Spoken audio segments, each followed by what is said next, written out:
प्रिय मित्रों नमस्कार। प्रिय मित्रों, हम अपने इस वीडियो में अध्ययन करने जा रहे हैं हिंदी के महान कहानीकार, उपन्यास सम्राट मुंशी प्रेमचंद जी के जीवन परिचय का। मुंशी प्रेमचंद जी का यह जीवन परिचय हमारी कक्षा 9 की हिंदी की पुस्तक क्षितिज के गद्य खंड से लिया गया है। आइए प्रारंभ करते हैं प्रेमचंद जी का जीवन परिचय।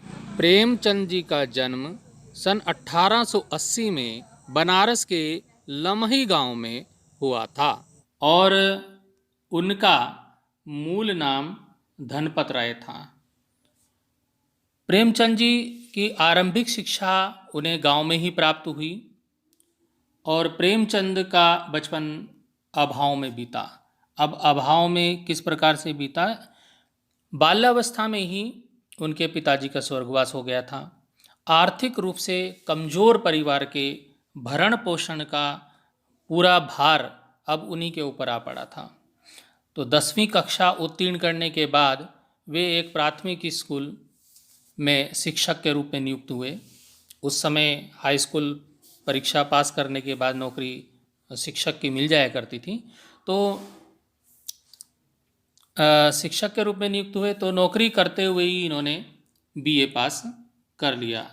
शिक्षा बीए तक हो पाई थी इनकी। इसके उपरांत उन्होंने शिक्षा विभाग में सब डिप्टी इंस्पेक्टर ऑफ स्कूल के रूप में कार्य किया। शिक्षा विभाग में नौकरी की, परंतु असहयोग आंदोलन में सक्रिय भाग लेने के कारण सरकारी नौकरी से त्यागपत्र दे दिया। सन 1920 ईस्वी में गांधी जी के आह्वान पर प्रेमचंद जी ने देश सेवा का प्रण लिया और सरकारी नौकरी से त्यागपत्र दे दिया। उन्होंने साहित्य लेखन के द्वारा देश सेवा का मार्ग अपनाया। उनका वास्तविक नाम तो धनपत राय था, लेकिन शुरू में वे नवाब राय नाम से उर्दू में रचनाएं लिखते थे। अंग्रेजी शासन ने जब उनकी पुस्तक सोजे वतन को जब्त कर लिया, तब वे प्रेमचंद नाम से हिंदी में लिखने लगे। उन्होंने अपना छापाखाना खोला, छापाखाना जहाँ पर किताबें छपती थी उनकी, और हंस नामक पत्रिका का संपादन भी किया। अब लेखन कार्य के प्रति पूरी तरह समर्पित हो गए। सन 1936 ईस्वी में लंबी बीमारी के उपरांत महान कथाकार का देहांत हो गया। प्रेमचंद जी इस दुनिया में तो नहीं ही रहे, लेकिन उनकी रचनाएं आज भी हमारे बीच में हैं। मुंशी प्रेमचंद जी ने 350 कहानियाँ और 11 उपन्यासों की रचना की। उनकी कहानियाँ, प्रेमचंद जी की जो कहानियाँ हैं, प्रेमचंद जी की कहानियाँ मानसरोवर के 8 भागों में संकलित हैं। कहानियों का एक संग्रह उन्होंने बनाया था मानसरोवर नाम से। तो मानसरोवर नाम से 8 भागों में उनकी कहानियाँ संकलित हैं। और उनके जो उपन्यास हैं, उनके प्रसिद्ध उपन्यास यहाँ पर नाम दिए गए हैं: सेवा सदन, प्रेमाश्रम, रंगभूमि, कायाकल्प, निर्मला, गबन, कर्मभूमि, गोदान उनके प्रमुख उपन्यास हैं जो बहुत प्रसिद्ध हुए हैं। उन्होंने हंस, जागरण, माधुरी आदि पत्रिकाओं का भी संपादन भी किया। कथा साहित्य के अतिरिक्त प्रेमचंद ने निबंध एवं अन्य प्रकार का गद्य लेखन भी प्रचुर मात्रा में किया। प्रेमचंद साहित्य को सामाजिक परिवर्तन का सशक्त माध्यम मानते थे। उन्होंने जिस गांव और शहर के परिवेश को देखा और जिया, उसकी अभिव्यक्ति उनके कथा साहित्य में मिलती है। उनके 2 नाटक भी हैं, करबला और प्रेम की वेदी। उनके निबंध कुछ विचार तथा विविध प्रसंग नामक संकलनों में संकलित हैं। किसानों और मजदूरों की दयनीय स्थिति दलितों का शोषण, समाज में स्त्री की दुर्दशा और स्वाधीनता आंदोलन आदि उनकी रचनाओं के मूल विषय हैं।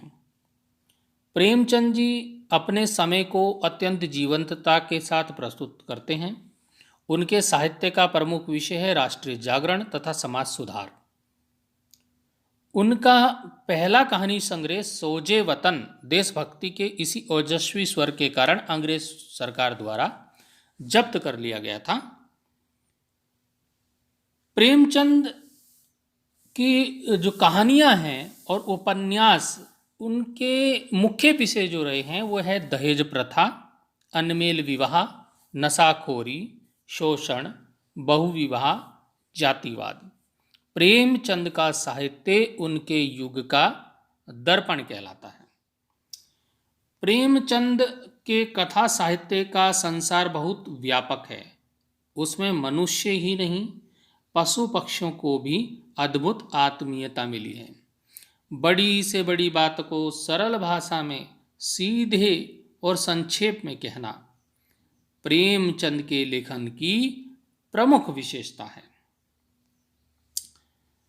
उनकी भाषा सरल, सजीव एवं मुहावरेदार है तथा उन्होंने लोक प्रचलित शब्दों का कुशलतापूर्वक प्रयोग किया है। वे कथा साहित्य के क्षेत्र में युगांतकारी परिवर्तन करने वाले कथाकार सिद्ध हुए हैं। एक श्रेष्ठ कथाकार और उपन्यास सम्राट के रूप में हिंदी साहित्य के आकाश में उदित इस चंद्र को सदैव नमन किया जाता रहेगा। हमारे पास कक्षा 9 की पुस्तक में प्रेमचंद जी द्वारा लिखित बहुत ही सुंदर एक कहानी है, बहुत अच्छी, 2 बैलों की कथा।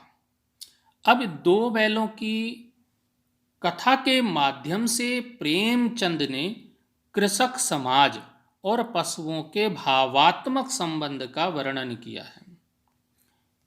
इस कहानी में उन्होंने यह भी बताया है कि स्वतंत्रता सहज में नहीं मिलती, उसके लिए बार बार संघर्ष करना पड़ता है। इस प्रकार परोक्ष रूप से यह कहानी आज़ादी के आंदोलन की भावना से जुड़ी है। इसके साथ ही इस कहानी में प्रेमचंद ने पंचतंत्र और हितोपदेश की कथा परंपरा का उपयोग और विकास किया है। तो ये कहानी काफ़ी लंबी कहानी है। इसका अध्ययन हम अपने अगले वीडियो में करेंगे। तो अभी मैं समझता हूँ कि प्रेमचंद जी का जीवन परिचय आपको अच्छी प्रकार से समझ में आया होगा। अगले वीडियो में हम 2 बैलों की कथा लेकर उपस्थित होंगे। तब तक के लिए धन्यवाद।